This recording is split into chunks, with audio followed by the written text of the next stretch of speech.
s'étaient arrêtés. Presque tous le même jour. J'ai pu me réfugier chez les Aznavourian. J'ai dit à Missak, sauvons-nous. Il m'a dit, c'est trop tard, je dois rester. Mais toi, il faut que tu te planques et que tu ne sortes plus jamais. Tu m'entends? La guerre est bientôt finie, on va la gagner.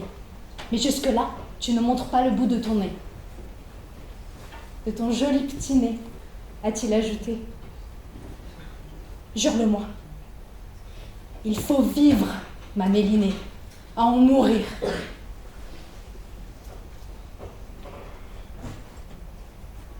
Oh, j'ai peur. J'ai peur. J'ai trop peur de ne plus le revoir. Je l'ai rencontré à un bal des Arméniens du parti. C'était à Belleville. Comme il était timide. Il dansait très mal. Ensuite, on s'est revus de temps en temps. C'est qu'il a mis du temps à faire sa déclaration. Un jour, il me fait « Tu veux voir le portrait de la femme que j'aime ?» J'ai cru qu'il allait me dire qu'il en aimait une autre. Ben oui, je la connais. Il a sorti un petit miroir de sa poche qu'il m'a tendu face à moi. J'ai dit, mais c'est pas un portrait, ça, c'est un miroir. Oui. Et dans ce miroir magique, il a le visage de la femme que j'aime et que j'aimerais épouser. Nous avons été tellement heureux ces années-là. On était deux orphelins. On retrouvait un foyer. Il était poète. Il récitait Victor Hugo. Il jouait de la musique.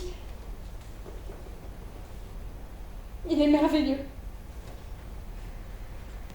Deux tziganes sans répit grattent leur guitare, ranimant du fond des nuits toute ma mémoire, sans savoir que roule en moi un flot de détresse, font renaître sous leurs doigts ma folle jeunesse.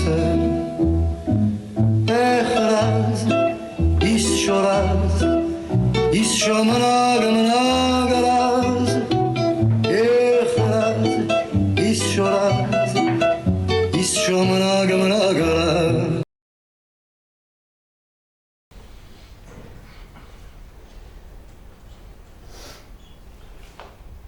Il n'y en a pas un qui a donné ses chefs. Ça fait plus de 6 semaines qu'on les interroge. Rien n'y fait. Ah, ce sont vraiment des durs à cuire. Bah, ils les connaissent peut-être que sous leur nom de guerre. J'en doute. Bon alors chef, qu'est-ce qu'on fait maintenant? Les Allemands veulent avoir un procès.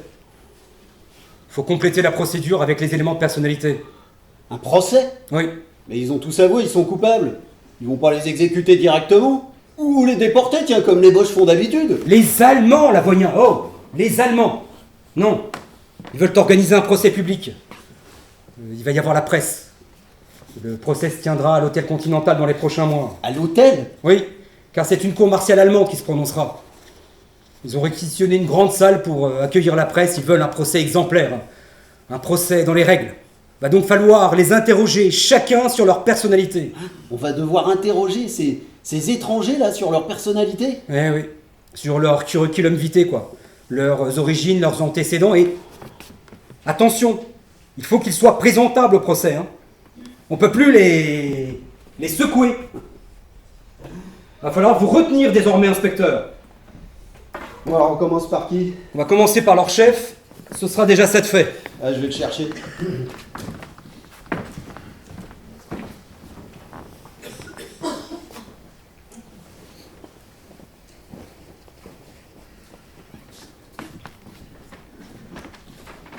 Ouais, assieds-toi là.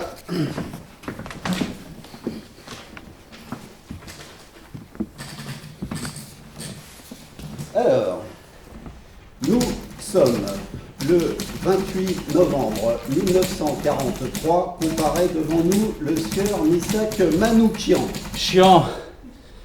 Manouchian. Oui. Je vous l'ai dit 100 fois. Oui, c'est ça.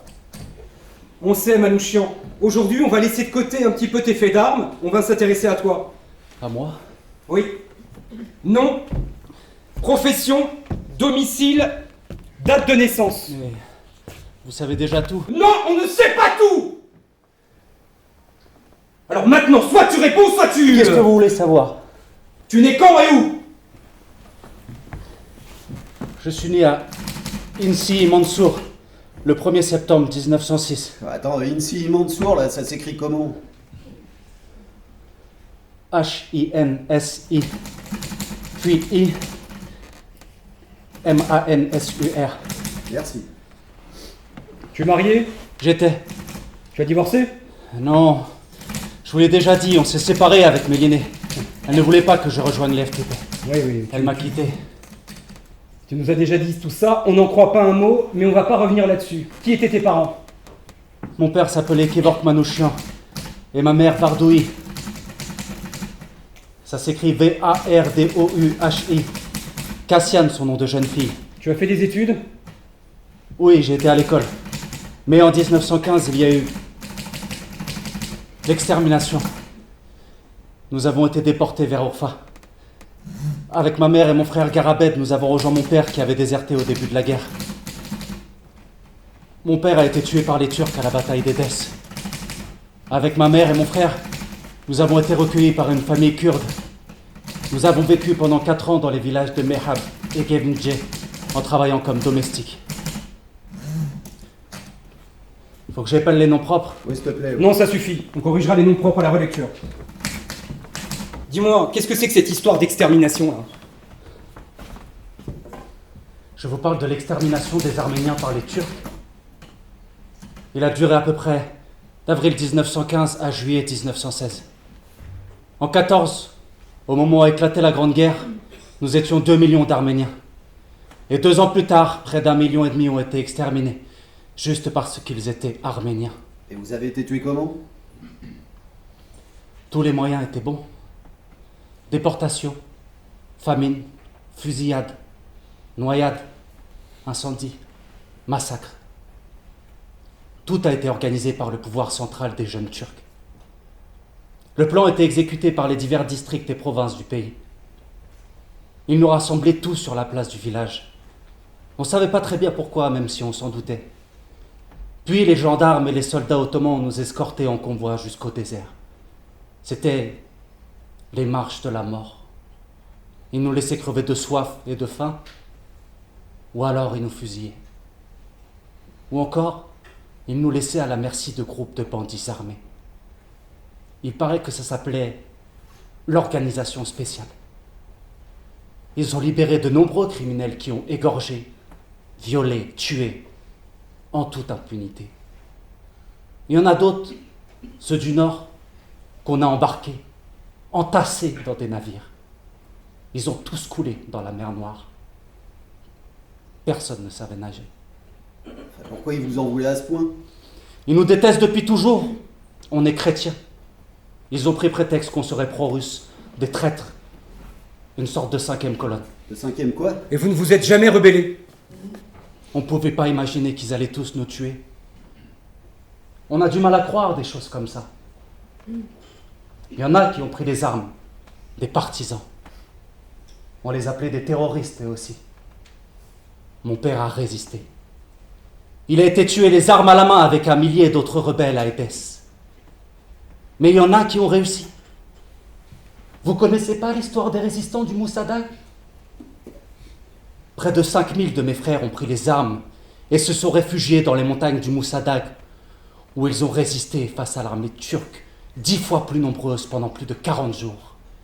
Ils ont été évacués par la marine française, qui a réussi à les évacuer par la mer. La marine française? Oui, française. Bon, allez, revenons à ton CV. Donc ton père est mort, et toi, tu as été sauvé avec ta mère, c'est bien ça? Ma mère est morte de maladie peu de temps après. En 19, j'ai été recueilli par un orphelinat américain. J'ai ensuite été confié à une mission près de Beyrouth, où j'ai repris l'école. C'est là que j'ai appris le français. On avait des cours de littérature, de grammaire, d'histoire, de géographie, d'arithmétique, de sciences naturelles. Bon, ça va, on a compris, tu as été éduqué. Ouais, on a compris. Ouais. J'ai reçu une formation de menuisier aussi. Ça a été bien utile par la suite. Dès que j'ai pu partir, j'ai rejoint mon frère qui était parti en France avant moi. J'ai été embauché sur les chantiers de La Ciotat près de Marseille, où j'ai été affecté à la menuiserie. À l'été 25, avec mon frère, on est monté sur Paris. On se partageait une chambre au 11 rue Fizeau. Mais Garabed avait attrapé la tuberculose dans les camps. Il a succombé à la maladie en mars 27. Sans lui, j'étais perdu. J'ai changé de domicile et de boulot plusieurs fois. J'ai été manœuvre, monteur téléphoniste et tourneur chez Citroën. Bah, c'est quoi ton métier en définitive? Je suis poète. Poète. Tiens donc, poète. En fait, je suis éditeur de presse. Mais j'édite de la poésie. Je traduis Verlaine, Baudelaire, Rimbaud et les autres en arménien. J'ai fondé la revue Tchank. Ça veut dire l'effort. Et tu t'y connais en littérature française, toi? Oui, j'ai suivi des cours à la Sorbonne en auditeur libre. Oui, bah t'es quand même un sale coco. Bon, allez, finissons-en. C'est quoi ta nationalité au fait? Je suis apatride. Apatride? Je suis sans nationalité. Ni turc, ni libanais, ni soviétique, ni français. Je suis arrivé comme réfugié en France. J'ai demandé ma naturalisation en 1933 pour pouvoir faire mon service militaire. Et j'ai réitéré ma demande après avoir été mobilisé en 1940. Ah bon, parce que toi, t'as fait la guerre. Oui. J'ai été incorporé dans la 4e compagnie d'instruction de Bretagne. J'avais reçu un avis favorable de mon commandant et une lettre du préfet du Morbihan qui disait que je méritais d'être français. Oui, mais au final, tu n'as pas été naturalisé. Non, car l'armistice est intervenu ensuite et que naturaliser les Arméniens, c'était plus vraiment à l'ordre du jour. Bon, tu as déjà été condamné?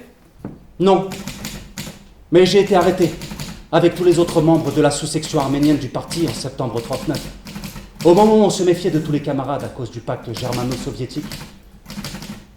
J'ai été emprisonné à la santé et libéré en octobre. Il n'y avait rien à me reprocher.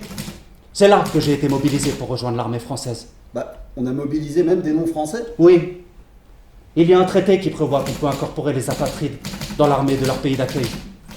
J'ai été arrêté de nouveau à la rupture du pacte germano-soviétique. Il y a eu une campagne d'internement administratif contre les ressortissants soviétiques et les communistes. On m'a considéré comme un citoyen de l'Arménie soviétique. J'ai été arrêté en juin 1941 et emmené au camp de Royal-Lieu à Compiègne où j'ai fait 77 jours. Pour une fois, c'était un camp directement administré par les Boches. Là encore, on n'a rien trouvé contre moi et on m'a libéré en septembre. Et décidément, là, ce pacte germano-soviétique, là, ça a jamais été la joie pour toi. Bon, allez, on en finit. Est-ce que tu as quelque chose à ajouter avant qu'on clôture le procès-verbal? Oui. J'ai une question à vous poser. Pourquoi vous faites ça? Les Allemands vont perdre la guerre. C'est plus qu'une question de mois. Et vous? Vous allez devoir rendre des comptes. Vous serez jugé. Ta gueule! En tout cas, la libération, tu la verras pas, toi! Et les Allemands, ils n'ont pas encore débarqué. Crois-moi, ce sera pas si facile pour eux. Autre chose à dire, oui ou non? Oui. Oui, j'en ai une dernière. Et inscrivez-la bien dans le PV. J'ai honte que ce soit la police française qui exécute ces basses œuvres. Et j'ai honte pour la France. Non, pas de coup. Faut qu'il soit indemne pour le procès. C'est nous, la France. Toi, tu es un étranger. Un étranger, tu as compris? Non, non, ce n'est pas vous la France. C'est moi, la vraie France. La France éternelle de Victor Hugo.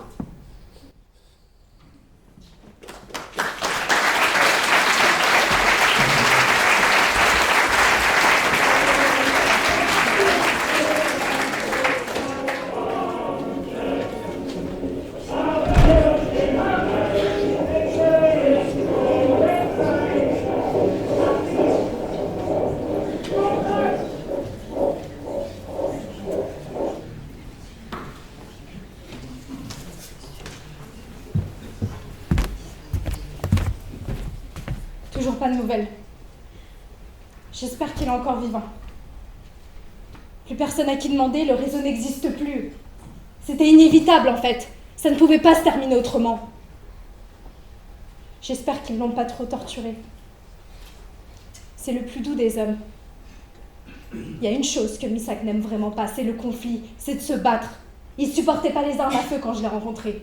Pourtant, il les a prises, les armes. Il a enrôlé des partisans. Camarades, il faut s'unir, s'entraider et faire front ensemble. Nous, les fugitifs de la répression politique, les rescapés des persécutions, des pogroms, des rafles, camarades, il faut se battre pour notre liberté!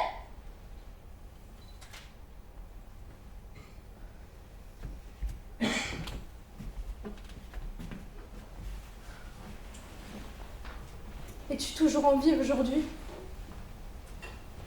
Oh, comme je voudrais que tu sois libérée. Comme les 2 autres fois où ils t'ont arrêté. Tu es toujours revenu à moi. Oh mon Manouche, mon orphelin adoré. Comme j'aimerais recevoir des nouvelles de toi.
Je déclare ouverte l'audience du tribunal militaire du commandant de von Groß-Paris. Cette audience spéciale va être consacrée au jugement des terroristes qui ont ensanglanté Paris et ses environs depuis plusieurs mois. Les autorités ont souhaité donner à ce procès une dimension particulière. C'est la raison pour laquelle il se tient dans la salle royale de l'hôtel Continental. Ce procès doit permettre au monde de savoir que les terroristes qui vont être jugés, qui se réclament d'une armée de libération, sont en fait des criminels de la pire espèce. Ce sont des criminels qui menacent l'existence même de la France et des Français, des criminels qui menacent la civilisation. Comprenez-moi bien, il ne s'agit pas ici que du sort de l'Allemagne. Ce qui est en jeu, c'est le combat de l'Europe pour sa culture 2 fois millénaire. Le procès va se tenir en langue française. Comme ça, chaque accusé comprendra ce qui lui est reproché et tous les journalistes présents vont pouvoir prendre la parfaite mesure des crimes qui leur sont reprochés. Cette déclaration préalable ayant été faite, faites entrer les accusés.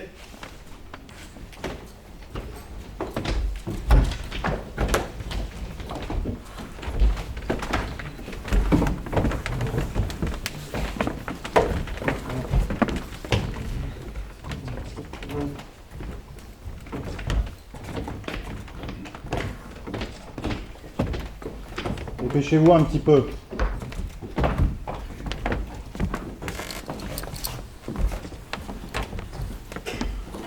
Restez debout. Vous comparaissez devant le tribunal militaire de la 1re division de la 2e armée du Reich. Vous pouvez vous asseoir. Vous êtes poursuivi pour avoir commis des attentats terroristes. Je vais vous appeler à tour de rôle. Vous déclinerez votre identité à la cour.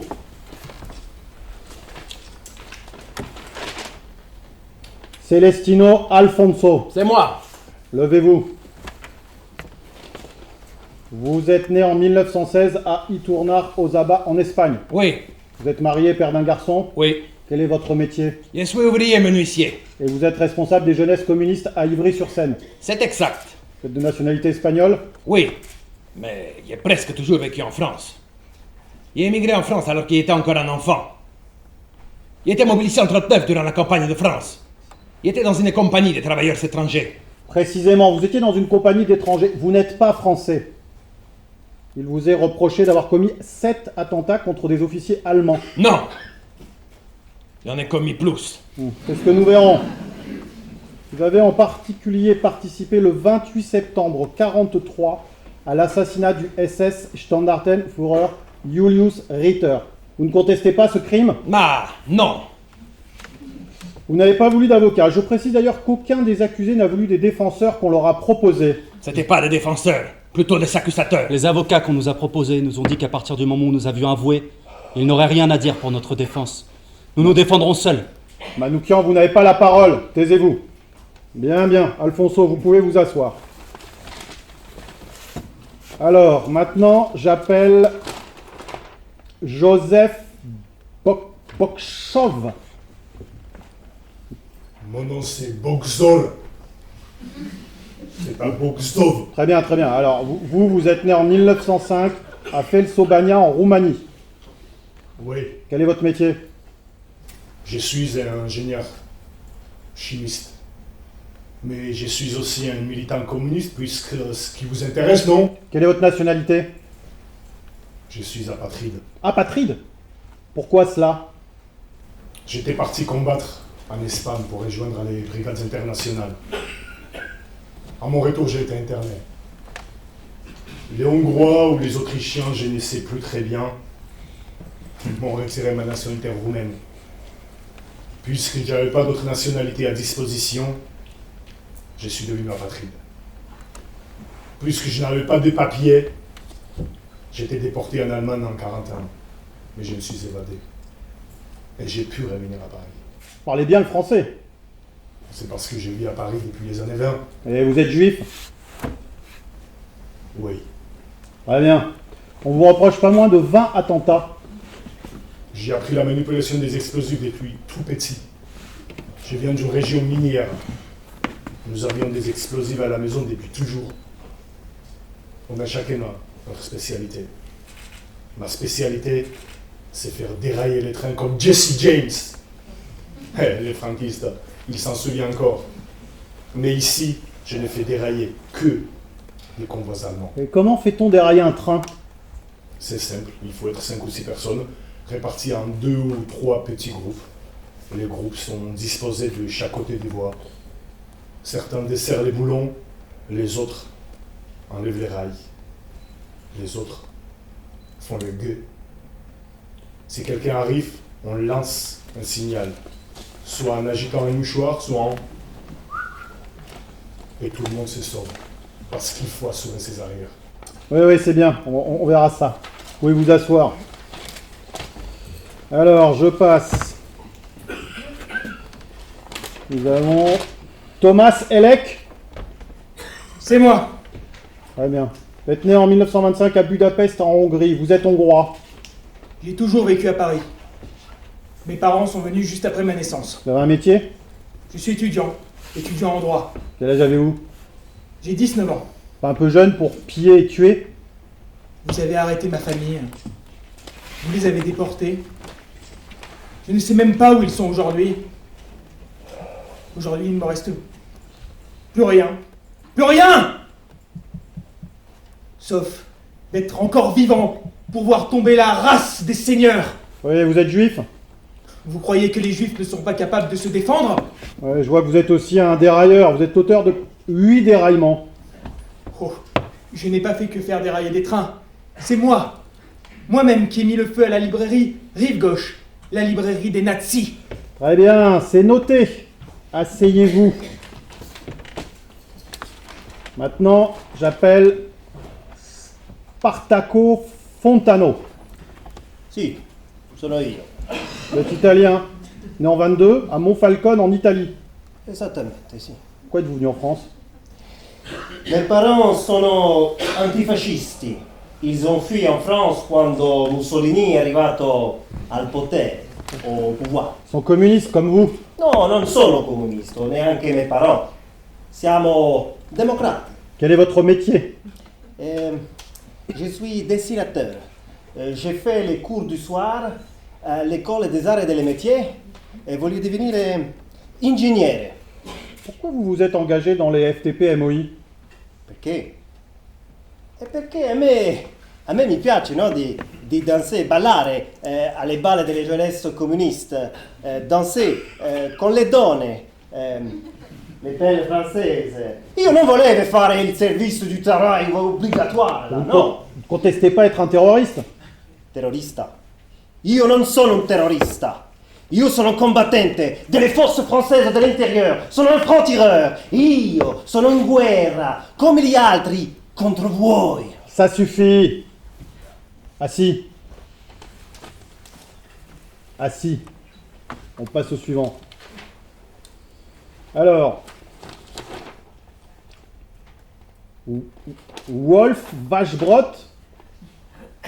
13 ans, monsieur. Alors vous êtes né en 25 à Krasnik en Pologne. Vous êtes polonais? Oui. Ma famille a émigré en France au début des années 30. Vous êtes mécanicien? Oui. Communiste? Non, je suis pas communiste. Pourquoi vous avez participé à ces attentats? Ma famille a été arrêtée et emmenée au Veldiv le 16 juillet 42. Moi, j'ai pu échapper in extremis aux policiers en fuyant par les fenêtres. C'est après que je me suis engagé dans les partisans. Vous étiez aussi dans le détachement des dérailleurs. On vous reproche un attentat et 3 déraillements. Ah oui? C'est tout? Oui, c'est ce qui vous est reproché. Vous ne contestez pas? Mais non, je conteste pas. Vous êtes juif? Vous ne voulez pas répondre? Ouais, très bien, asseyez-vous.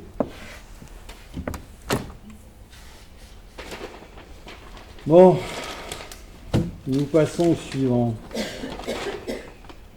J'appelle Maurice Fingerswag. C'est comme ça qu'on dit? Oui, Fingerswag. Vous êtes né en 23 à Varsovie, en Pologne. Vous avez donc 21 ans? Pas encore, non. Je les aurai le mois prochain, le 8 mars. Quel est votre métier? Je suis ouvrier tapissier. Mes parents étaient tailleurs. Ils ont émigré à Paris en 1926. J'étais encore un bébé. Puis, ils étaient réfugiés politiques. Mais j'ai fait l'école en France. Et vous êtes communiste? Oui. Avec mon frère Yatsek, on a rejoint les jeunesses communistes au début de la guerre. Et vous vivez chez vos parents? J'ai perdu ma mère quand j'avais 10 ans. Elle est morte de maladie. Avec mon père et mes 2 frères Yatsek et Léon. Ils ont été arrêtés et déportés. Ils ont été arrêtés et emmenés au Veldiv en juillet 42, comme Wolf. Je sais qu'ils ont été transportés en Pologne, mais je suis sans nouvelles depuis. J'ai alors rejoint les FTP dans l'équipe des dérailleurs. Mais j'ai tué personne. On verra ça. Et vous êtes juif? Oui. Merci. Asseyez-vous. Accusé suivant, Robert Vitchitz. Présent. Alors, vous êtes né en 24 à Abscon, dans le département du Nord en France. Mais vous êtes hongrois. Non, je suis français. Mes parents, eux aussi, étaient français. Ils ont été naturalisés après la guerre. Ouais, mais vous êtes juif. Je suis juif et français. J'ai toujours vécu en France. C'est mon pays. Oui, calmez-vous, calmez-vous. Vous avez fait des études? J'ai eu le brevet élémentaire. Un métier? J'ai été télégraphiste, puis coursier. Pourquoi vous êtes engagé au FTP MOI? En 1943, on a voulu m'envoyer travailler en Allemagne pour le travail obligatoire. J'ai refusé de partir. J'ai rejoint la résistance et on m'a affecté aux francs-tireurs partisans. Qui ont? J'ai pas à le dire. À la police, on m'a torturé pendant des semaines. Et j'ai rien dit. C'est pas maintenant que je vais parler. J'étais sous les ordres de Missac de Monsieur Manouchian. C'est tout ce que je peux dire. Vous avez participé à de nombreuses actions terroristes. Hein, ma spécialité à moi, c'est le lancer de grenades. Je suis très précis dans mes lancers. Et surtout, je n'ai pas peur d'attendre les 4 à 7 secondes qu'il faut pour lancer la grenade. Ouais, et pas peur de tuer des civils. Vous avez lancé une grenade sous un autobus. Ce n'était pas un autobus régulier, c'était un convoi de militaires. Je me suis assuré que la voie soit complètement déserte avant d'envoyer la grenade. Il n'y a eu aucune victime civile. C'est ça, on verra ça. Allez, asseyez-vous vous aussi. Alors, j'appelle à présent... Ah. Décidément, ces Polonais ont vraiment des noms imprononçables. Sholomo Grishwags. Shlomo Grzewacz. Tak, c'est moi. Sholomo, c'est juif comme prénom, non? Shlomo, pas Sholomo. Oui, c'est juif, bien sûr. Très bien. Alors vous êtes né en 1909 à Wołomin, en Allemagne. Non, c'est plus en Allemagne, c'est en Pologne. Depuis la victoire de 18, c'est une ville polska. D'ailleurs, j'ai appris qu'elle vient d'être libérée d'occupation nazie par l'armée rouge. Oui. Vous avez 34 ans, mais déjà pas mal de condamnations à votre actif. À votre passif, devrais-je dire. Alors, ouvrier militant en jeunesse communiste polonaise, arrêté en 31, condamné à 5 années de prison à votre libération. Vous devez quitter la Pologne. Vous vous installez à Paris en 36, puis vous partez pour l'Espagne combattre dans les rangs des brigades internationales. De retour d'Espagne, vous êtes arrêté et mis en prison. Non, je me suis évadé et je rejoins Paris pour me battre avec les francs-tireurs. Ah, quelle santé! Ça? Je dis quelle santé! Walczę za wolność! Je suis un combattant de la liberté! Oui, bien sûr. À Paris, vous devenez un militant très actif dans le mouvement syndical clandestin. Vous vous occupez de placer les ouvriers juifs dans les ateliers de fourrure. Ah, c'est curieux comme vous aimez la fourrure, vous les juifs. Et donc vous rejoignez les FTP-MOI. Vous avez participé à des attentats qui causent la mort de plusieurs officiellement. Vous êtes un terroriste, oui! Ja, terrorista. Je hais les Fritz. Je vous combattrai jusqu'à la mort. Je suis un combattant de la liberté. Bien entendu. Allez, asseyez-vous. Alors, nous avons Marcel Rehman. Oui. Vous êtes né en 23 à Varsovie, en Pologne. Vous avez donc, vous aussi, 20 ans. Et vous êtes juif. Oui, je suis juif polonais, moi aussi. J'ai émigré en France en 1930 à l'âge de 7 ans. Avec mon père, j'ai milité aux jeunesses communistes. Notre section était animée par Krasucki, Henryk Krasucki, un chef lui aussi. C'est lui qui m'a dit de rejoindre la FTP-MOI. Il a été arrêté au début de l'année 43, je ne sais pas ce qu'il est devenu. Le savez-vous? C'était quoi votre spécialité à vous? Au début, j'étais affecté au service de propagande. Je participais à la rédaction et surtout à la distribution des tracts pour appeler à la résistance. Mais comme j'étais bon tireur, on m'a mis au 2e détachement. J'étais le moniteur en charge de l'instruction des nouveaux combattants. C'est moi qui ai appris à Missac à tirer. On doit vous féliciter pour ça? Oui, sans doute. Très bien. Vous étiez donc un cadre du groupe. Et à l'été 43, vous étiez le responsable militaire de l'équipe spéciale, celle qui s'est chargée de l'exécution du SS Standartenführer Julius Reiter, dont nous allons parler dans quelques instants. Vous avez été arrêté lors d'un rendez-vous le 16 novembre avec Olga Banchik. Oui, en effet. Merci. Assis. Justement, nous allons à présent appeler la seule femme de ce groupe de terroristes. Olga Banchik. Golda. Pardon? Golda. Mon prénom c'est Golda et non Olga. Olga c'est un prénom russe et je ne suis pas russe, je suis moldave. Vous êtes pourtant né en 1912 à Kishinev en Russie. Chisinau est la capitale de la Moldavie. Peu importe. Et comment vous êtes arrivé en France? Quand j'ai 18 ans, je suis partie de chez moi pour aller travailler en Roumanie. Là j'ai milité au Parti communiste. J'ai dû m'exiler, c'est alors que je suis arrivée en France. Et alors? Alors quoi? Qu'est-ce qui s'est passé ensuite? Pourquoi vous me posez toutes ces questions alors que vous avez déjà les réponses? Vous n'avez qu'à lire vos fiches. Oui, je vois que vous n'êtes pas marié. Non, pourquoi? Vous n'êtes pas mère d'un enfant? Si, j'ai une petite fille, et alors? Eh ben, dites-le. Vous avez un enfant avec l'écrivain Alexandre Jarre. Plutôt que de vous occuper de votre fille, vous avez préféré la confier à une famille française. Pourquoi? Mais qu'est-ce que vous croyez? Pour me battre contre l'occupation allemande. Après l'armistice, j'ai tout de suite voulu rejoindre les forces de résistance. Je serais allée à Londres, rejoindre De Gaulle et D40 si j'avais pu. Et ma petite Dolores, elle va bien, merci. De savoir qu'elle pourra vivre dans un avenir meilleur m'apporte plus que tout. Et quelle était vos fonctions à la FTP-MOI? J'étais chargée de l'armement. L'armement? Oui, j'étais chargée de la fabrication et des transports des armes. Principalement des explosifs. Vous êtes chimiste? Non. Mais je le suis devenue. Et donc, vous êtes responsable des explosions et des attentats qui ont été commis par votre groupe? Oui. Bien sûr que oui. Et j'assume d'être là comparaître au milieu de mes camarades. Et vous êtes juive aussi? Oui, je suis juive et fière de l'être.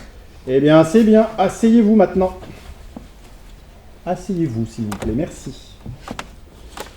Je passe maintenant au chef de cette armée du crime. Misak Manouchian. Très bien, levez-vous. C'est bien vous le chef? Oui, c'est moi. Vous n'êtes pas juif, vous? Non, je suis arménien. Mais nos peuples sont frères. Ouais, je vois que vous êtes né en 1906 en Turquie. Oui. Mais j'ai dû fuir la Turquie à l'âge de 10 ans. Pourquoi? Avec mon frère, nous avons fui en 1915 car les Turcs massacraient les Arméniens. Et pourquoi vous êtes venu en France? Ce sont des Français qui nous ont recueillis. Ils nous ont sauvés. La France m'a donné un travail.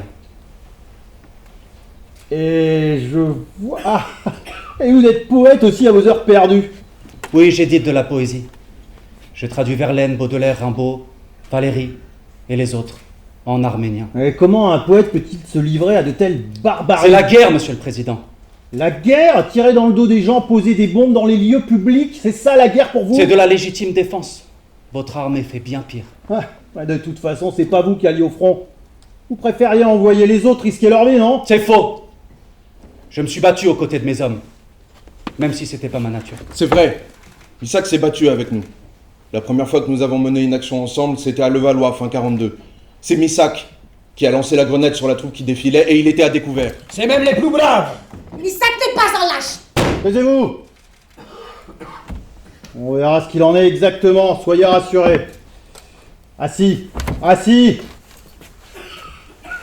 Maintenant que nous savons qui sont les accusés, nous allons examiner les charges qui pèsent contre eux. Je vais appeler notre... Pour commencer, je voudrais que nous entendions notre premier témoin. Alors, il s'agit de l'inspecteur de police qui était en charge de l'enquête et de l'arrestation des terroristes.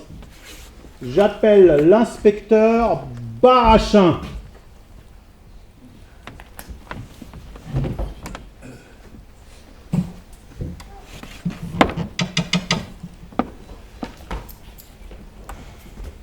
Inspecteur, pouvez-vous décliner votre identité? Je me nomme Gaston Barachin. Je suis inspecteur principal de police aux brigades spéciales. Que sont les brigades spéciales? C'est une unité spéciale rattachée aux renseignements généraux. Et que sont les renseignements généraux? Les renseignements généraux sont une des 3 directions de la préfecture de police de Paris, à côté de la police municipale et de la police judiciaire. Les brigades spéciales ont été lancées en août 1941 pour combattre les ennemis intérieurs, surtout les communistes. J'appartiens à la brigade spéciale numéro 2, dirigée par René Enoch. Notre mission, lutter contre les actions terroristes. Quel est votre rôle au sein de cette brigade? Je dirige la 5e équipe. C'est à mon équipe que le soin a été confié d'arrêter les FTP-MOI. Pouvez-vous expliquer au tribunal ce que sont les FTP-MOI? Ce sont les francs-tireurs de la main-d'œuvre immigrée, monsieur le président. C'est comme ça qu'ils s'appellent entre eux. Comment vous y êtes pris pour les arrêter? Ça a pris des mois. Il a fallu les identifier l'un après l'autre, sans qu'ils s'en aperçoivent évidemment. Et pour ça, il a fallu les filer. Alors, nous collaborons avec la police allemande, naturellement. Mais les filatures, c'est notre spécialité. Mon équipe de fileurs n'a pas d'égal. Le brigate molto speciali, hein? Filatura, tortura, le vostre 2 specialità, hein? Taisez-vous. Taisez-vous. Continuez, inspecteur. Combien cela représente-t-il d'agents? Près d'une centaine. Ils sont tous en civil, naturellement. Il faut les remplacer régulièrement pour qu'ils ne soient pas repérés. Et chaque filature donne lieu à un rapport comme celui que j'ai ici. On a commencé à traquer cela en janvier de l'année dernière. On a d'abord repéré Marcel Reymann en février et on avait décidé de ne pas l'arrêter pour remonter jusqu'aux autres. Le groupe de Manouchian, ça a été compliqué parce qu'ils étaient éparpillés aux quatre coins de la région parisienne. Mais on y est arrivé, Monsieur le Président. On les a tous identifiés. Tu parles. Ils ont su qui nous étions car Youssef a parlé. C'est Youssef Davidovitch qui nous a balancé. C'est lui qui a parlé. Il est paiera, les salauds! Taisez-vous. Si vous continuez à interrompre le témoin, je vous fais évacuer et vous serez jugé en votre absence. Reprenez, inspecteur. Donc, on avait repéré Marcel Reymann. Et en le suivant constamment, on a repéré les uns après les autres, on les a remontés comme ça, et puis ensuite, on a bien constaté qu'ils avaient une manière bien à eux de se parler, voyez-vous. Ils se regardaient pas vraiment. C'était pas très malin de leur part. On voyait tout de suite qu'ils faisaient partie du groupe. Alors forcément, on se rencardait sur leur identité, on les mettait en filature, et ainsi de suite, on est remonté sur les... Comment vous avez arrêté Manouchian? Manouchian, on l'a arrêté à Bourg-la-Reine. Du coup, Monsieur le Président, on l'a appelé Bourg. Il avait rencontré en septembre 43 Boxoff. Alors lui, on l'avait appelé Ivry, parce qu'on l'avait repéré à la station de métro mairie d'Ivry. On a vite compris que c'était lui le chef, parce qu'ils allaient tous chercher leurs ordres chez Missac, Manouchian. Et donc, l'arrestation? Alors, pour l'arrestation, Monsieur le Président, j'ai avec moi le rapport de synthèse, et je peux vous le lire. Oui, mais alors, vite, bitte schon. Très vite, Monsieur le Président. Marcel Reymann se rend à la piscine de Pantin à 17h30. À 20h40, il pénètre dans l'immeuble 68 boulevard Soultz. Les policiers de la brigade spéciale le suivent depuis le 20 juillet. Le lendemain, Marcel se rend chez Marseille. Marseille, c'est un des autres terroristes. Dans sa planque rue de Belleville, et il en sort avec un paquet et se rend sur le terrain vague situé à la porte des Lilas. Il rejoint 3 hommes. À 18h30, les inspecteurs donnent ensuite le signalement de ces 3 hommes. C'est plus loin, Monsieur le Président. Ça y est, le 28 septembre, Manouchian est suivi jusqu'à la gare de Myriel, dans l'Oise. Il rencontre là Joseph Epstein. Attendez, ça n'est pas là.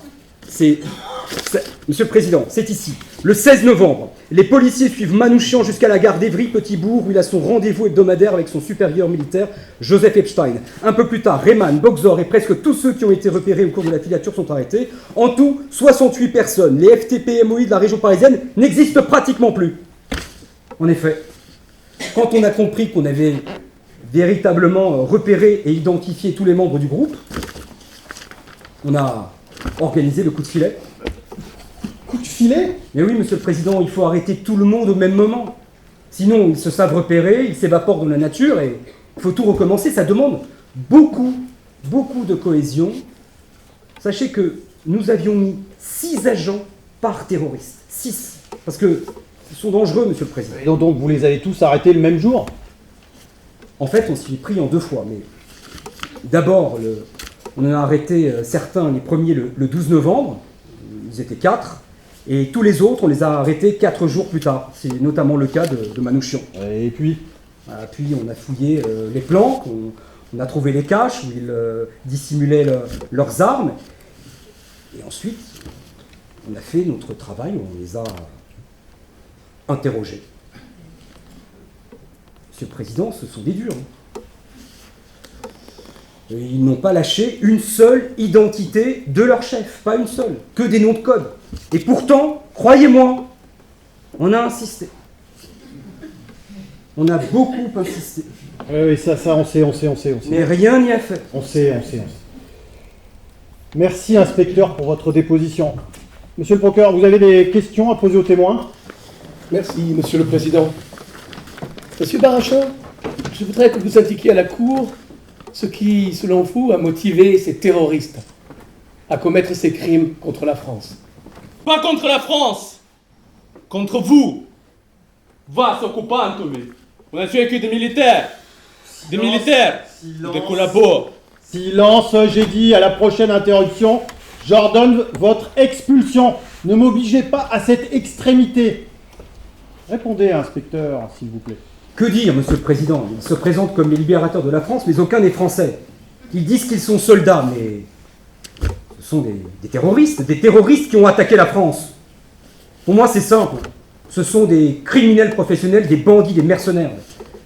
Des mercenaires à la solde du complot judéo-bolchevique qui veut anéantir notre civilisation. Ils n'ont rien de français, ce sont des mercenaires. Merci, inspecteur, merci. Merci pour vos déclarations. Vous pouvez à présent regagner votre service et continuer votre noble tâche. Merci, mon colonel. Alors, venons-en à présent aux charges qui pèsent sur les accusés. Ils doivent répondre de 56 attentats qui ont causé la mort de 150 personnes et plus de 600 blessés. Il s'agit de meurtres, d'attaques à la grenade, d'attentats à la bombe, de sabotage de voies ferrées, de vol à main armée. Les accusés ont tous avoué leurs crimes. Monsieur le procureur, pouvez-vous rappeler au tribunal quels ont été ces crimes? Oui, Monsieur le Président, il est possible de donner le résumé suivant de ces principales opérations terroristes. 45 déraillements de trains de troupes, 46 locomotives mises hors d'usage, 10 opérations de destruction de dépôts, 5 destructions de pylônes à haute tension, 3 destructions d'écluses, 12 déraillements de voies ferrées, 4 attaques de détachement de nos troupes, toujours en embuscade, jamais à découvert, 30 exécutions de soldats allemands, toujours par envoi de grenades, destruction de 8 camions et même de 5 restaurants. C'était pas des restaurants, c'était des bordels fréquentés par la Wehrmacht. Il sait que c'était des bordels. Il avait vérifié. Continuez, monsieur le procureur, continuez. Enfin, l'assassinat de 15 de nos officiers allemands, dont le docteur Ritter. Oui, dans les circonstances que nous allons voir plus précisément dans un instant en entendant les témoins de l'attentat. Il y a eu aussi l'assassinat de beaucoup de Français. Il y a eu des Français, oui, mais tous des collabos, des traîtres, jamais des Français au hasard. Manouchian, puisque vous voulez vous exprimer, levez-vous. Levez-vous, Manouchian. Pouvez-vous dire au tribunal si c'est vous ou d'autres qui avez planifié ces actes terroristes? C'est moi qui ai donné les ordres aux combattants, car c'est moi seul qui étais en contact avec l'état-major. Quel est cet état-major mystérieux? J'ai été torturé des semaines entières pour que je donne les noms. Ce n'est pas aujourd'hui que je vais me mettre à table. Ouais, c'est De Gaulle peut-être. De Gaulle était au courant. Il est au sommet de la hiérarchie. Il a dû être informé des combats que nous avons menés sur le sol de l'intérieur, sur le sol de France. C'est notre chef. Vous l'avez rencontré? Non, je ne l'ai jamais rencontré. Tout ce que je peux dire, c'est que chacune de nos actions ont été ordonnées ou entérinées par l'état-major. Ouais. Et comment arrivez-vous à enrôler des terroristes? Des combattants, vous voulez dire. Il fallait sélectionner ceux qui seraient aptes à combattre. Ouais, alors? Alors on leur donnait des fausses cartes d'identité. Comme ça, ils pouvaient éviter le service du travail obligatoire. Après, on leur donnait des cartes d'alimentation et un peu d'argent. Ouais, et je vous demande comment ils opéraient. D'abord, on leur confiait des missions simples. Transporter des messages, des missions d'espionnage ou transporter des armes. Après, on leur confiait des missions de sabotage ou d'attentat. Ouais, dites au tribunal comment tout ça a été organisé. Qu'est-ce que vous voulez savoir? Nous avons un service de renseignement, un service d'approvisionnement, un service d'administration de la trésorerie et un service de propagande. Ah ouais, tout de même, avec qui commandait? Ça dépendait. C'est pas toujours la même personne. Il y a toujours plusieurs hommes sur chacune des missions. Certains en retrait, en appui. Ils sont répartis en détachements de 3 ou 4 hommes. Ils ne se connaissent pas nécessairement entre eux. Ah bon? Non, ils ne connaissent que leur chef qui leur donne les ordres et à qui ils font rapport la mission effectuée. Bien sûr. Monsieur le procureur, des questions? Oui, Monsieur le Président. Je voudrais savoir pourquoi cette organisation se nomme la main-d'œuvre immigrée. La MOI regroupe des travailleurs étrangers. On y retrouve des mineurs polonais, des ouvriers agricoles slovaques ou espagnols, des ouvriers du bâtiment italien. On ne se comprend pas tous, mais c'est la France qui nous réunit. C'était joyeux. Vous reconnaissez donc que vous êtes à la tête d'une armée d'étrangers? Je suis à la tête d'une armée de libération. De libération? Mais qu'est-ce que ça veut dire, ça, exactement? Je suis le capitaine à Paris des francs-tireurs partisans section main-d'œuvre immigrée. Nous avons reçu mission de libérer la France de l'occupant nazi. Je suis le chef de tous ces hommes et de cette femme qui comparaissent aujourd'hui devant vous. Ils n'ont jamais craint de mourir car ils appartiennent aux forces françaises de l'intérieur qui vont libérer la France. Et demain, ils seront fiers de mourir pour la France. Oui, nous sommes fiers de nous battre pour la France. Je préfère me battre contre l'ennemi que me laisser tuer par lui. Il faut s'unir. Faire front ensemble. Nous n'avons pas peur de mourir. Vive la France! Vive la Nation! Vive la libération! Taisez-vous! Allez, tout le monde assis! Ou je vous fais évacuer, vous serez jugé à votre absence!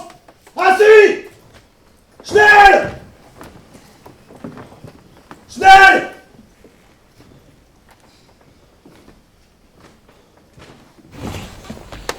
Bon, revenons-en aux attentats. Manoukian, debout. Debout, j'ai dit.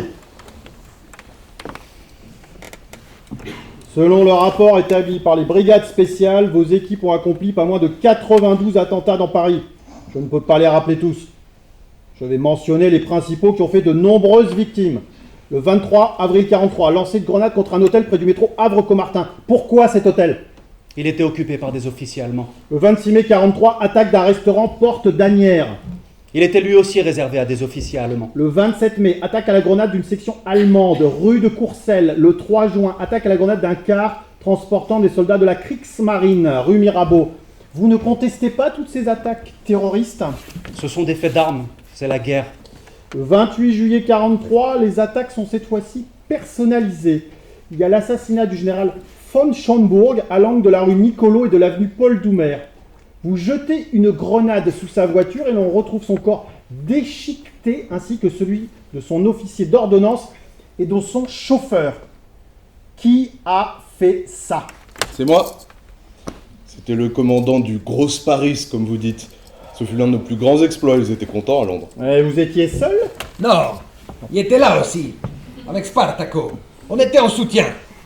Bien sûr, bien sûr. Pendant l'été, vous vous consacrez surtout à faire dérailler des trains. Vous aviez conscience que ces lignes de chemin de fer étaient empruntées par des voyageurs civils ? Aucun fait ces attentats n'a visé les trains des voyageurs. Les journaux parlent de victimes civiles, mais c'est faux.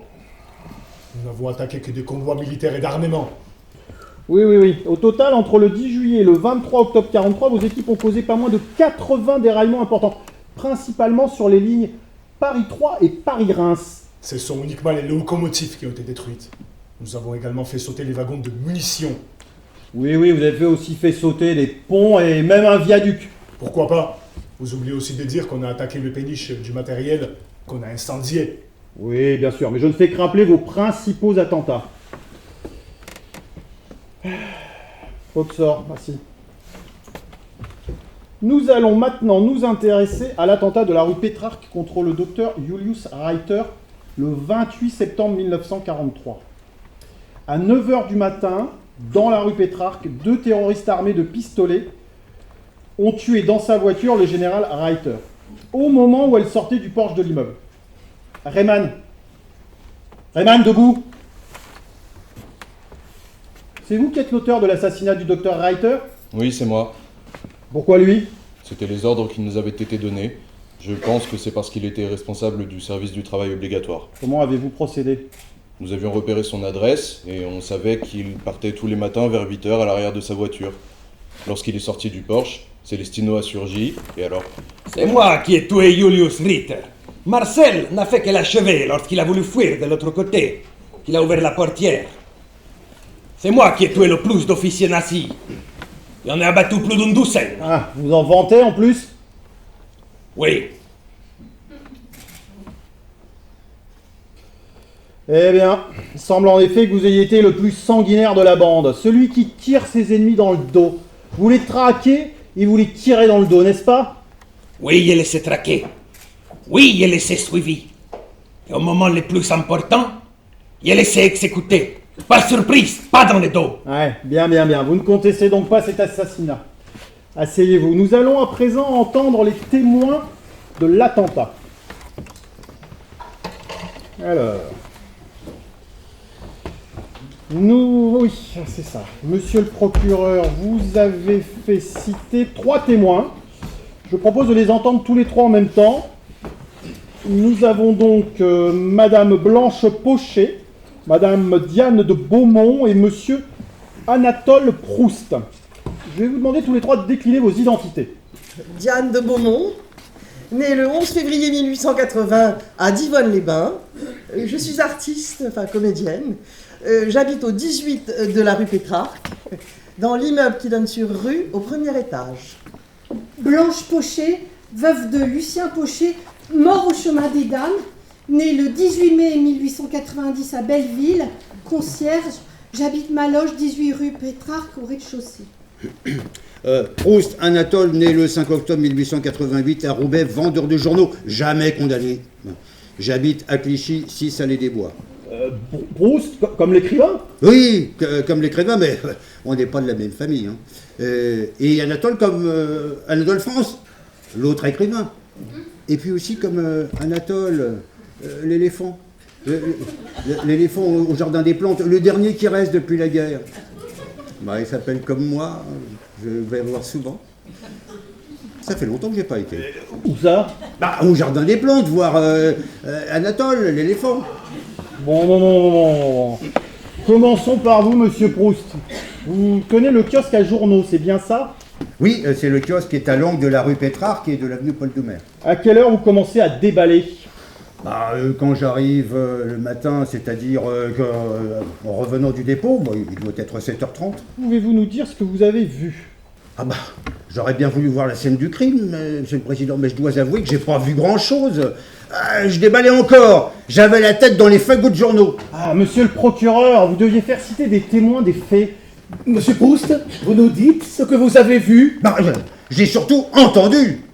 Entendu les coups de feu, puis pas qu'un peu, hein, ça artillait sec. Alors, moi j'ai levé la tête, et devant le 18 de la rue Pétrarque, il y avait une voiture en marche arrière à peine sortie du Porsche, et un homme à terre. Et puis, j'ai vu des jeunes partir en courant, mais ils sont partis par la rue du Réservoir. Alors moi, comme je suis à l'angle de l'avenue, bah, ils sont pas passés devant moi. Et combien étaient-ils? J'en ai vu courir 2. Et puis, il y avait des femmes qui criaient « Au secours! Au secours !» Et puis, j'ai vu la concierge allongée sur le sol. Alors, j'ai cru qu'elle était morte, mais elle s'est relevée. Elle était paniquée, hein. Bah, j'aurais voulu vous y voir. Courageuse, mais pas téméraire. Mesdames, vous n'avez pas la parole. Monsieur Proust, vous pourriez reconnaître un de ces hommes? Oh bah non, je les ai vus trop loin, et puis de dos. Tout ce que j'ai vu, c'est qu'ils étaient jeunes, et aussi qu'ils couraient vite. Bon. Passons au témoin suivant. Madame Pochet, dites-nous ce que vous avez vu ou entendu. Déjà, moi je peux dire l'heure exacte. Il était 8h30, c'était l'heure du docteur. Du docteur? Bah, le docteur Ritter, c'est bien lui dont on cause. Il partait toujours à 7h. Hein. Jamais une minute avant, jamais une minute après. Et puis toujours poli avec ça. Hein. C'est pas comme d'autres gens dans l'immeuble. Oui, d'accord. Et ensuite Bah, comme la portière était ouverte pour la sortie de la voiture du docteur, moi, j'en profite pour rentrer les poubelles, vu que les éboueurs passent à 7h. Et puis, je lave l'entrée avec la javel tous les jours. Oui, alors Ben, le docteur m'a fait un petit signe de la main en passant devant moi. Toujours poli, je vous dis. Ah mon Dieu, si j'avais su qu'il allait mourir. Oui, d'accord. Et alors, Madame Pochet, alors? Ben, si j'avais su, ben, je sais pas ce que j'aurais fait. Madame, est-ce que vous allez nous dire ce que vous avez vu, oui ou non? Ah ben, j'y arrive. Sur ma droite, il y a un type qui a surgi avec un pistolet dans la main. Il a tiré sur la vitre arrière de la voiture, ça a éclaté. J'ai failli prendre des bouts de fer dans la figure. Alors vous savez si je me rappelle. Hein. Puis j'ai pas bien vu, mais dans la voiture ça bougeait beaucoup. Et puis la portière s'est ouverte et le docteur il est tombé par terre. Et puis il y a un gars qui est venu de je ne sais pas où, là, sur la gauche. Il a tiré lui aussi 3 fois. Paf, paf, paf. Vous reconnaissez un de ces hommes? Vous en reconnaissez un de ces hommes?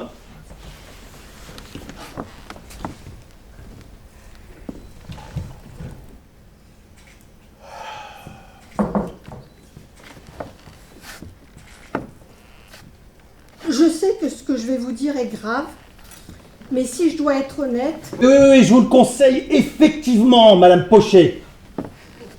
J'en reconnais aucun. Aucun? Bah, vous m'avez dit d'être honnête.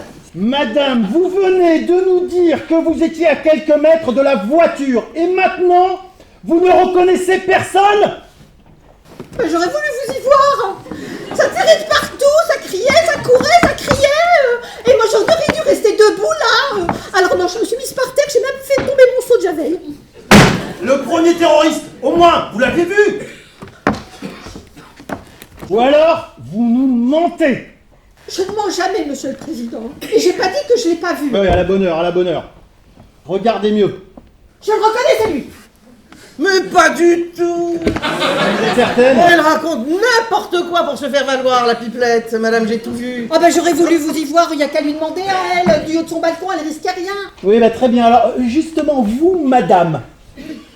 Moi, j'étais sur mon balcon. Et là où j'étais, j'aurais pu prendre une balle, ça tirait de partout. Et je ne me suis pas couché, moi. Pas pour une fois.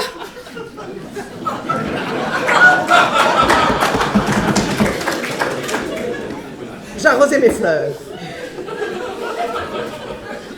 Oui, j'arrosais mes fleurs. Oui, je me suis fait un petit balcon assez joli avec des plantes pour me cacher des indiscrets. Si vous voyez ce que je veux dire. Parce que au premier étage de la rue, on peut me voir. Donc, j'arrosais. Non. Je coupais les petites branches mortes et je faisais des boutures avec mes rosiers. Oh, j'ai des très belles roses.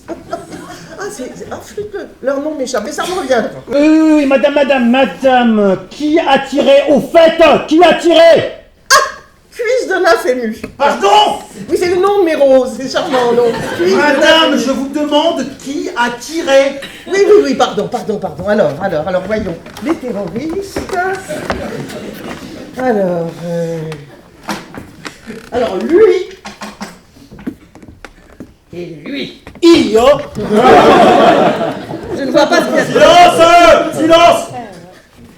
Rien de comique. Silence! Madame de Beaumont, vous êtes certaine?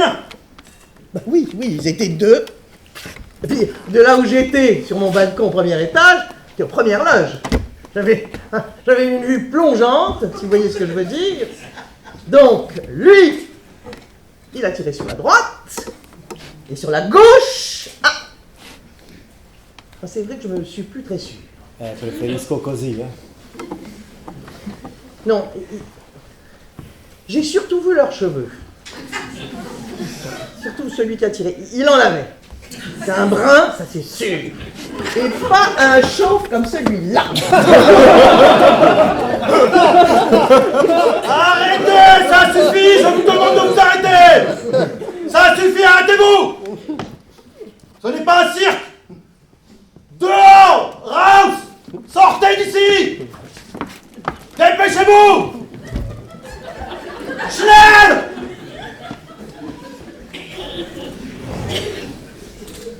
L'instruction de cette affaire est à présent close. Le tribunal en sait suffisamment. Nous allons donner la parole au procureur pour entendre son réquisitoire. Monsieur le procureur, vous avez la parole. Merci, monsieur le président. Vous savez-il, les accusés sont responsables pour pas moins que 56 attentats? 56 attentats. Meurtre d'officiers allemands, attaque avec des grenades, attentat avec des bombes, sabotage de voies ferrées, vol de munitions en bande organisée, avec armes, etc., etc. Les accusés ont tous avoué leurs crimes, de sorte que nous avons maintenant une image claire de leurs origines, motivation, méthode, objectif. Le romantisme patriotique qu'invoquent ces terroristes est un leurre total. Ce ne sont rien d'autre qu'une petite bande de manipulateurs juifs bolcheviques qui ont exploité de jeunes hommes sous le prétexte de libérer la France afin de satisfaire des objectifs purement criminels. Le chef de la bande, c'est lui, l'Arménien, Misak Manouchian. Il se prend pour un grand poète français. Il fait de beaux discours. Mais pourtant, son cerveau infâme d'immigré est celui qui a imaginé tous les attentats. Lui, il se contente de donner des ordres aux autres pour aller les commettre. Mais lui, non. Il ne se met jamais vraiment en danger, comme un lâche qu'il est. Le second dans le groupe, c'est l'Espagnol, Alfonso. Lui, il était dans les Brigades Rouges internationales du colonel Dumont. Avec un sourire immonde, cet animal avoue ici ses 8 meurtres. Cette hyène se réjouit quand il nous raconte la façon dont il a exécuté ses victimes, en leur tirant dessus par derrière une balle dans le dos. Devant lui se tient son complice de meurtre, Wiesław Greman, un juif de Pologne. Il a l'air d'un petit garçon comme ça, avec son regard pâle et son sourire sournois.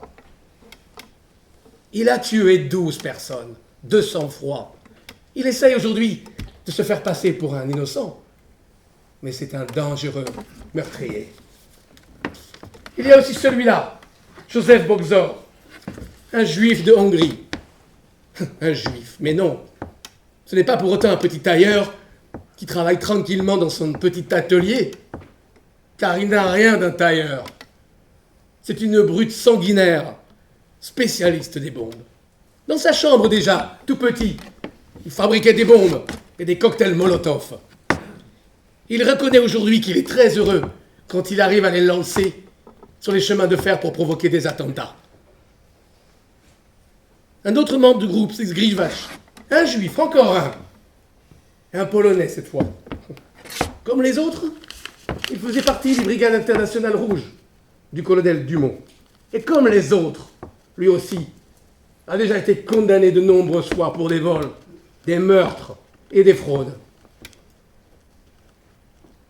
Vient ensuite le jeune Italien Spartaco Fontano.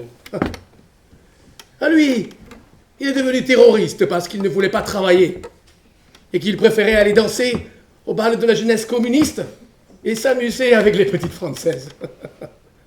Tout comme l'accusé Wischwitz, lui aussi, qu'il ne voulait pas travailler non plus. Tout petit, il lançait des pierres sur les chats et sur les fenêtres. Et maintenant, il lance des grenades sur les officiers allemands. Sans oublier les plus lâches, les terroristes juifs von Gesberg, Weisbrot, Helek. Ils disent aujourd'hui qu'ils ont agi par peur. Mais tout ce qu'ils ont fait, c'est de saboter les trains la nuit autour de Paris, comme des lâches qu'ils sont. Et puis enfin, il y a Olga, ou Golda, on ne sait pas très bien comment elle s'appelle, et finalement, peu importe. C'est la seule femme du groupe à être jugée aujourd'hui. Cette femme, peut-on encore l'appeler une femme?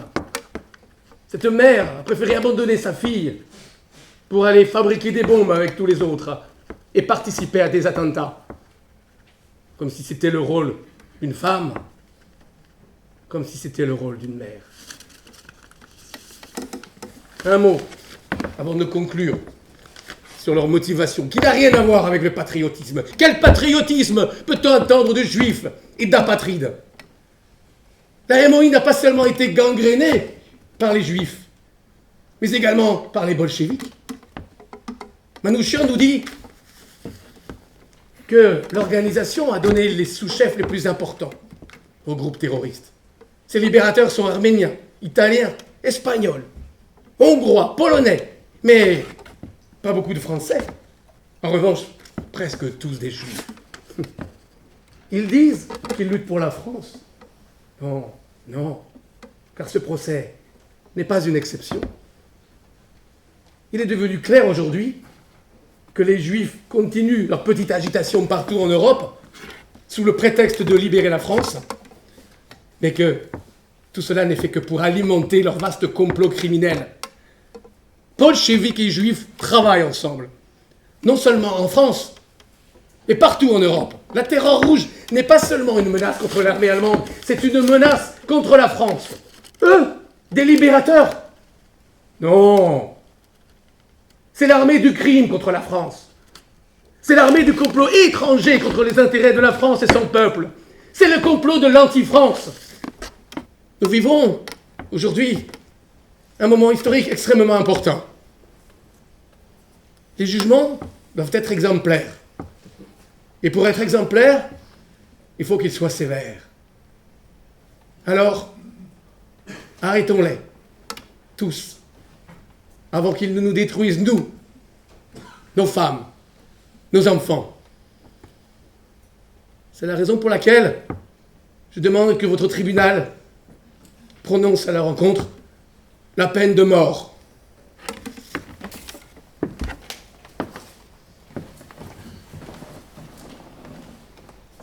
Merci, monsieur le procureur. Comme je l'ai rappelé tout à l'heure, aucun d'entre vous n'a souhaité avoir d'avocat.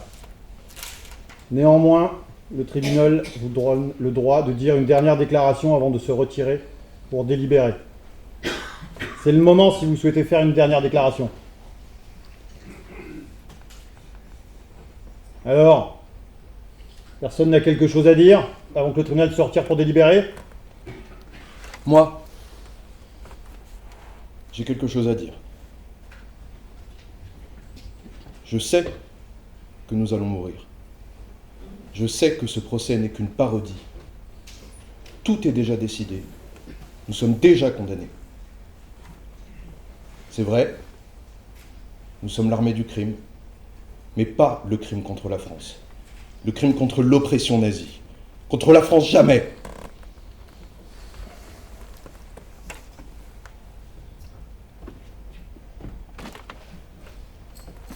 Moi aussi, je voudrais dire quelque chose. Je sais que je dois dire adieu à la vie, mais je suis heureux. Car il n'y a rien de plus beau que de mourir pour la France.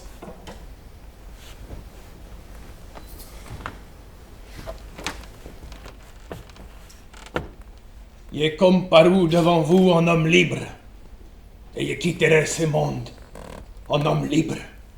He comparecido frente a vosotros en hombre libre, así que me voy de este mundo en hombre libre.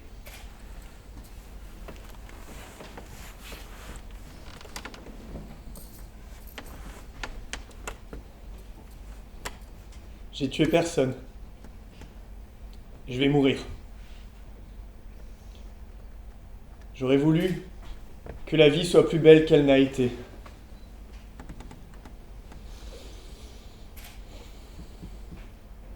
Allez au diable! Nous mourrons, oui, mais bientôt viendront les lendemains qui chantent. La vie sera plus belle.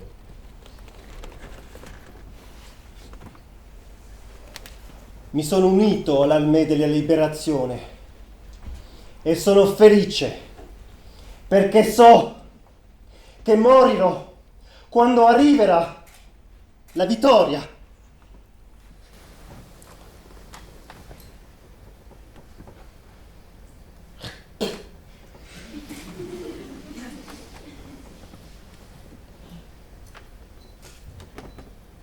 Vous m'avez tout pris.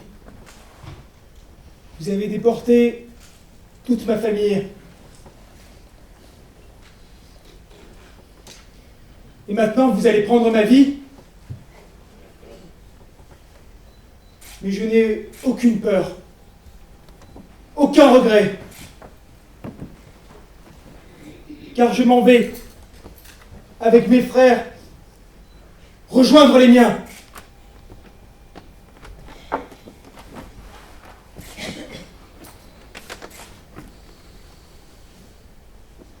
Moi, j'ai peur. Oui, j'ai peur de mourir, je l'avoue. Mais je vais mourir pour la liberté. Vive la vie.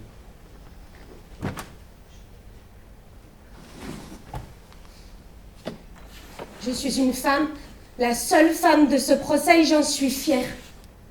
Il ne sera pas dit que les femmes n'ont pas combattu elles aussi. Oui, c'est vrai que j'aurais pu rester auprès de ma petite Dolores. Mais j'ai voulu me battre contre votre barbarie. Rien n'était plus important. Et je sais que ma fille sera fière. Elle sera fière de sa mère quand elle saura.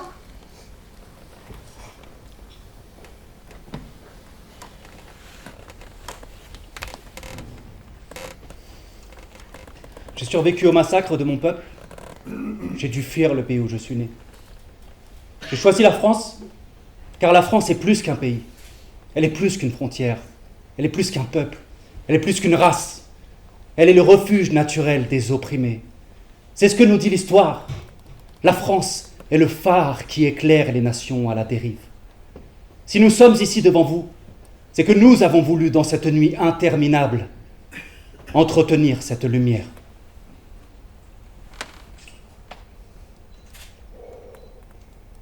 Bon, je crois que tout le monde s'est exprimé. Une dernière déclaration? Pas d'autres déclarations? Si, moi. Je voudrais, pour finir, citer Victor Hugo. Étranger. Que signifie ce mot? Quoi? Sur ce rocher, j'ai moins de droits que dans ce champ? Quoi, j'ai passé ce fleuve, ce sentier, cette barrière, cette ligne bleue ou rouge visible seulement sur vos cartes, et les arbres et les fleurs, le soleil ne me connaissent plus?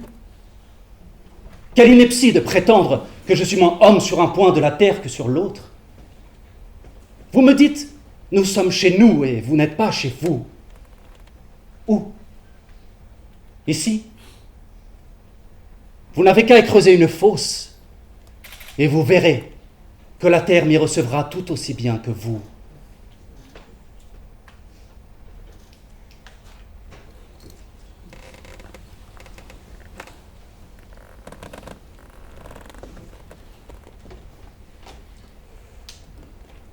Le tribunal va à présent se retirer pour délibérer.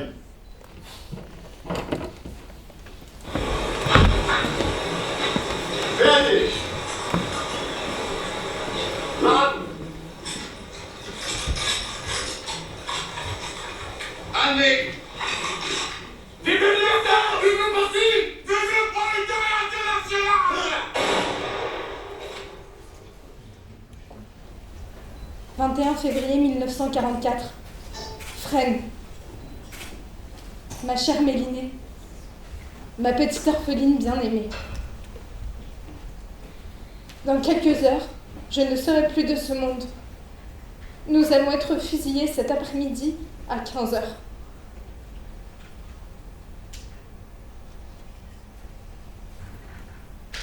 Cela m'arrive comme un accident dans ma vie. Je n'y crois pas. Mais pourtant, je sais que je ne te verrai plus jamais. Que puis-je t'écrire? Tout est confus en moi et bien clair en même temps. Je m'étais engagée dans l'armée de la libération en soldat volontaire. Et je meurs à 2 doigts de la victoire et du but. Bonheur à ceux qui vont nous survivre et goûter la douceur de la liberté et de la paix de demain. Au moment de mourir, je proclame que je n'ai aucune haine contre le peuple allemand et contre qui que ce soit. Chacun aura ce qu'il mérite, comme châtiment et comme récompense. Le peuple allemand et tous les autres peuples vivront en paix et en fraternité après la guerre qui ne durera plus longtemps. Bonheur à tous. J'ai un regret profond de ne t'avoir pas rendue heureuse. J'aurais bien voulu avoir un enfant de toi, comme tu le voulais toujours. Je te prie donc de te marier après la guerre, sans faute, et d'avoir un enfant pour mon bonheur. Marie-toi avec quelqu'un qui puisse te rendre heureuse. Je mourrai avec mes 23 camarades tout à l'heure, avec le courage et la sérénité d'un homme qui a la conscience bien tranquille. Car personnellement, je n'ai fait de mal à personne, et si je l'ai fait sans haine. Aujourd'hui, il y a du soleil.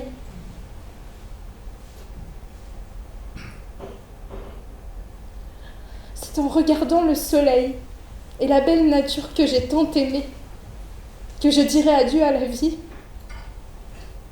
et à vous tous. Ma bien chère femme et mes bien chers amis. Je pardonne à tous ceux qui m'ont fait du mal, sauf à celui qui nous a trahis pour racheter sa peau. Je t'embrasse bien fort, ainsi que ta sœur et tous les amis qui me connaissent de loin ou de près. Je vous serre tous sur mon cœur. Adieu. Ton ami, ton camarade, ton mari. Manouchian Misak.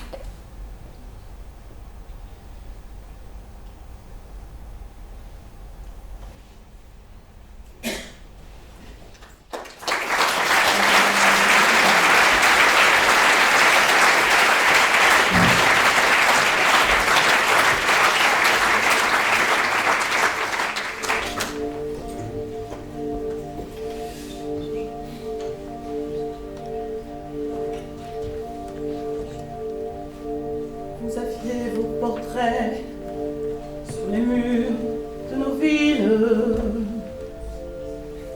noirs de barbe et de nuit, hirsutes menaçants, l'affiche qui semblait une tache de sang, parce qu'à prononcer vos noms sont difficiles. Il cherchait un effet de peur sur les passants.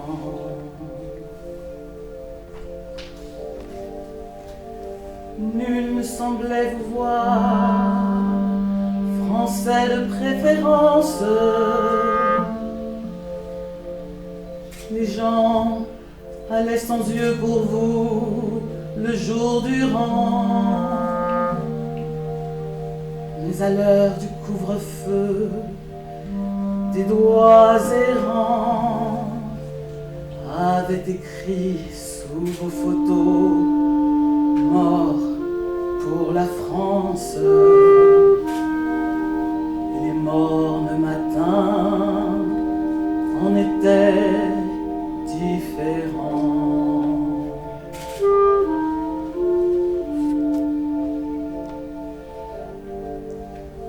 Tout avait la couleur uniforme du givre. À la fin février, pour vos derniers moments,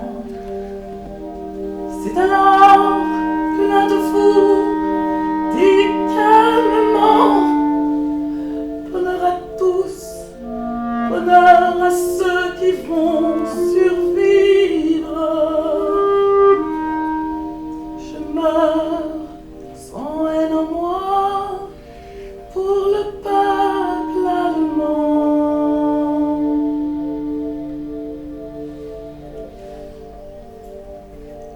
Adieu la peine et le plaisir, adieu les roses, adieu la vie, adieu la lumière et le vent. Marie-toi, sois heureuse et pense à moi souvent. Toi qui vas demeurer dans la beauté des choses. Quand tout sera fini, plus tard, en rêvant.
le bâtonnier Pierre Hoffmann de monter sur scène. Je remercie le bâtonnier Vincent Mioret de monter sur scène. Et je prie l'auteur de cette pièce, le bâtonnier Basile Adère, de monter sur scène.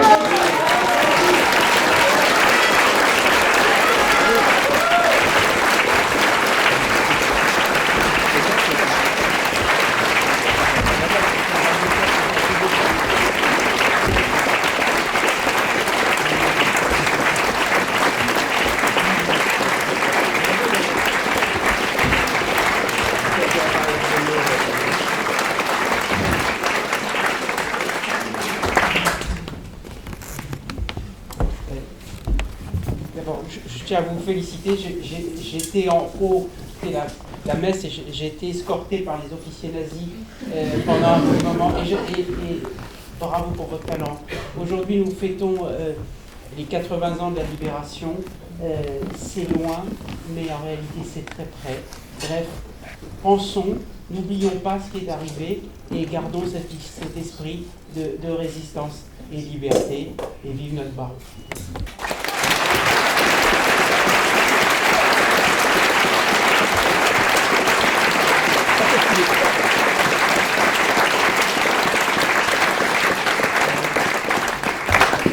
Bon, c'est vrai que j'étais pas sur scène, mais avec Sophie, mon épouse, nous les avons mises en scène et je veux leur dire combien elles ont été absolument extraordinaires.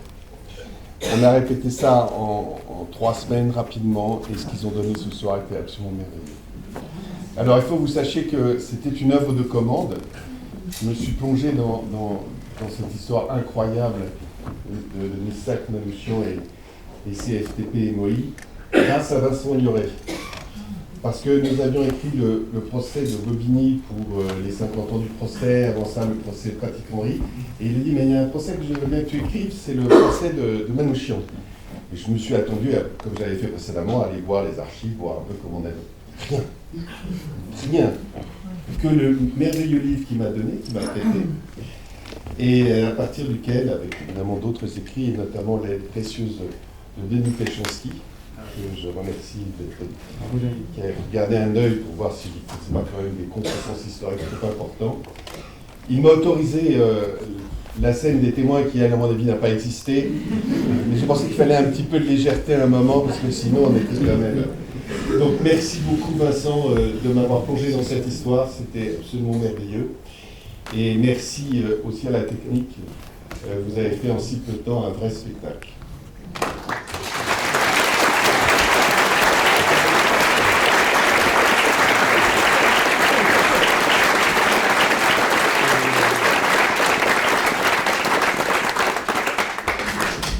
Un mot, quelques instants. D'abord un grand merci, cher Basile. Merci, c'est le plus beau mot de la langue française. Et c'est le cœur qui parle. Je suis venu avec le petit livre rouge, édité par le Parti communiste en 1951. Et ce petit livre m'a accompagné toute ma vie. Mon oncle, le frère de ma mère, qui était d'origine arménienne et communiste, militant, me l'a offert quand j'étais gamin. Et je l'ai toujours eu près de moi, et toute ma vie d'avocat jusqu'à maintenant. Alors, j'en avais fait la photocopie pour Basile, afin qu'il puisse préparer cette merveilleuse pièce de théâtre avec ces merveilleux acteurs. Je vous aime très fort. Et ce soir, Basile, eh bien, je te l'offre. Il est pour toi. Si, il est pour toi.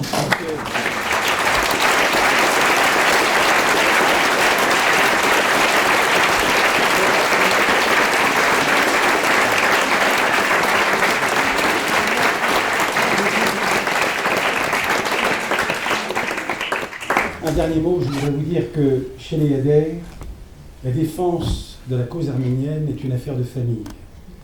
Et j'évoquerai avec un souvenir ému la mémoire du bâtonnier Henri Adhère, qui a énormément fait pour faire connaître le génocide arménien en tant que génocide lorsqu'il était bâtonnier.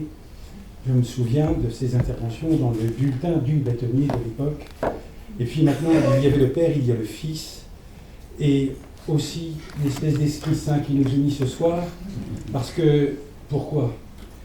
Parce que Basile a su parler de ces juifs et de ces arméniens réprouvés dans une même affliction, de ces juifs et de ces arméniens unis dans une action solidaire de résistance.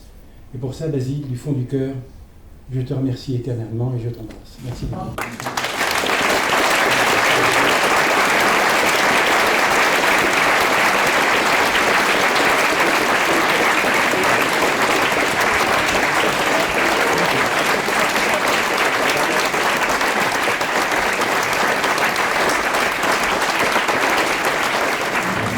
Aucune ne